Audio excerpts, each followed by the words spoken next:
what if the very things we spend our lives chasing, success, recognition, all those rewards, what if they're actually hidden traps? It's a wild thought, right? Well, today we're digging into a really powerful ancient warning that basically flips our whole modern idea of achievement on its head. So yeah, let's dive into this perspective. Okay, so the central idea we're talking about is wrapped up in this ancient Pali term. It's siloka.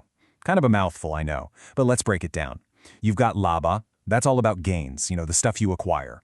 Then there's sakkāra, which is honor and respect. And finally, siloka, that's your fame, your reputation. Put them all together and you've basically got the complete package of what we think of as worldly success.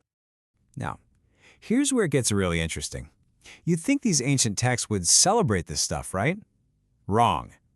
Instead, they describe this trifecta of success as fierce, bitter, harsh.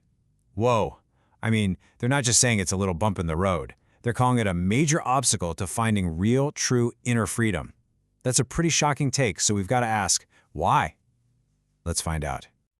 So, to really drive this point home, the texts don't just get all philosophical. They use these incredible, vivid metaphors. And the first one we're going to look at is the story of the fisherman's baited hook.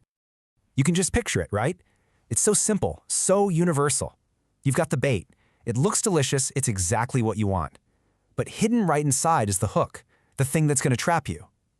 It's that initial attraction, that shiny object that leads straight to losing your freedom. And this is where the analogy just clicks. The text lays out the meaning so clearly. The fisherman, that's Mara, who's basically a symbol for temptation itself. The baited hook, well, of course, that's our gains, honor, and fame. And the poor fish, just going for the bait, that's any of us when we're just not paying attention, just heedlessly chasing after all these rewards. So, and this is the absolute key, what looks like a reward is actually the mechanism of the trap itself. All right, let's keep going. The next metaphor builds on this idea, but it shows us a different side of the danger. It's not just about getting caught. It's about becoming totally, hopelessly entangled by our own success. I want you to picture this, a sheep with really long wool, and it wanders into a dense patch of thorny bushes. At first, maybe just one little piece of wool gets snagged. No big deal. But then it tries to pull free, right? And the more it struggles, the more of its wool gets tangled up in the thorns. Its own effort to get free is what's trapping it even more. And the text breaks this down for us step by step. First, you enter the thorn bush. That's just, getting involved in worldly things. Then your wool gets snagged. You start picking up attachments. The more you get, the more tangled up you are until boom, you meet with disaster. You just feel completely trapped. Think about it in modern terms. Someone takes a high-paying job they secretly hate, but then comes the lifestyle, the mortgage, the car payments. All of that becomes their own personal thorn bush, making it almost impossible to get out. So the big takeaway here is just so powerful, isn't it? The very things we chase for comfort and status, that fancy job title, the bigger house, our reputation, all of it can spin this complex web of responsibilities and anxieties that totally imprisons us.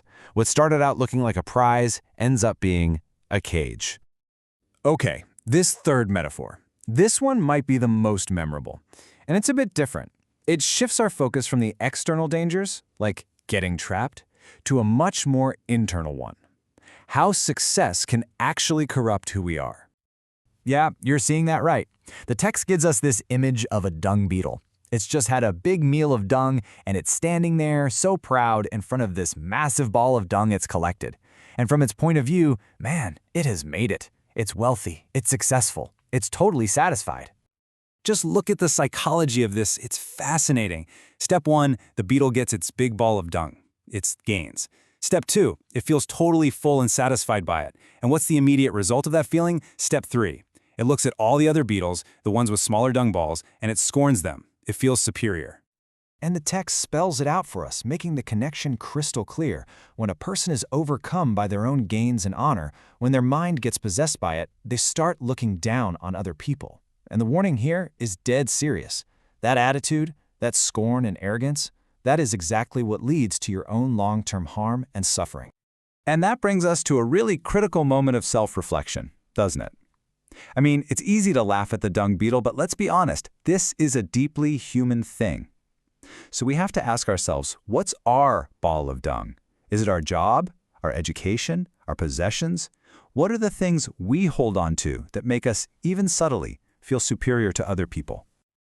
Okay, so after all those pretty stark warnings, the good news is the texts don't just leave us hanging. They offer a very clear path forward, an antidote to this poison of worldly success. And here it is. This is the core instruction, and you see it again and again. The practice is to intentionally abandon, or you could say let go of, the attachment to these things as they come up. It's an active, conscious decision to say, nope, you're not going to take over my mind. You're not going to define who I am. And listen, this is a really, really crucial point. This isn't about rejecting success entirely, going to live in a cave or something. It's not about that. It's about psychology. It's about being able to achieve things to be successful in the world without being owned by those achievements. The whole goal is to keep your inner freedom so that you possess success and it doesn't possess you. And so, that leaves us with this huge practical question for our own lives. I mean, we live in a world that is screaming at us to achieve more, get more, be more. So how do we do it? How can we pursue our goals and even strive for excellence without getting hooked like the fish, or entangled like the sheep, or becoming arrogant like that dung beetle?